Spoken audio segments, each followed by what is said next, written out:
I keep seeing these videos, these things that you should know to make your home look more luxurious. And they always seem to rely on a really similar visual language. I think of luxury as something that you experience. Now it's something that we think that we can recognize instantly on a screen. This video is not going to be about fake luxury or how to spot a replica. What I'm interested in is how our perception is seemingly being shaped for us, how online design culture is teaching us to mistake a mood board of luxury for luxury itself. I see a set of cues that get repeated over and over to train us to read that something is of value. Now, this is intended to create what is called the halo effect, a cognitive bias where we make assumptions about a product's overall quality just based on a singular trait. Let's look at these two strategies creating the halo effect for the products we buy. Look how these spaces are presented. Surfaces that don't reflect too much light, so everything feels controlled. Colours that don't demand attention, so nothing feels out of place. Materials that suggest weight and permanence, even when they're very often only skin deep. Lighting that removes any harshness, so everything feels resolved for you. Now, of course, individually, these things can make perfect sense, but it's not necessarily luxury. It's just patterns, and it's a visual language that we've learned to read as expensive. For most of history, luxury wasn't neutral. Colour was expensive, literally. We know that making purple dye required crushing thousands of sea snails, and that the colour vermilion was a toxic byproduct of mercury mining.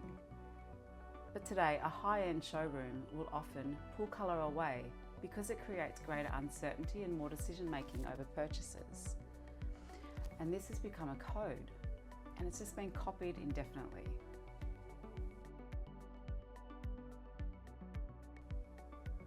Interestingly, it's not just this polished set of signals that is collapsing into a pattern of perceived value. There is another direction, which is more often seen in fashion and skincare to portray luxury. That is the deliberately imperfect, the slightly uncomfortable. You know what I'm talking about, the smeared lipstick, unstyled hair, awkward poses and slightly off proportions.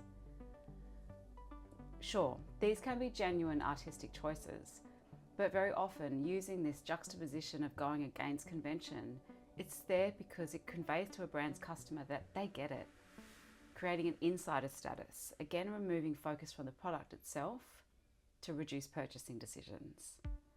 Both strategies are doing the same thing, leaning solely on how a product is presented rather than the product itself. Different aesthetics, but the same mechanism. And this is where things can start to blur, because we're no longer responding to the object, we're responding to the storytelling behind its presentation. The lighting, the styling, the colour control, they're all doing a lot of the work, rather than real innovation, trustworthiness, quality. So something can easily feel considered, and it can feel well made or even expensive before you know anything about it. I'm not just saying that cheap things can look expensive, I'm saying that we've been trained to read these cues solely as a proxy for value. And non-luxury moves up visually without moving up in substance. Good design is not just about making something look nice. So what starts to happen? Very different levels of quality begin to speak the same language. See, these all look expensive on a screen, but they are most certainly not the same thing. Visually, we've been trained to treat them like they are.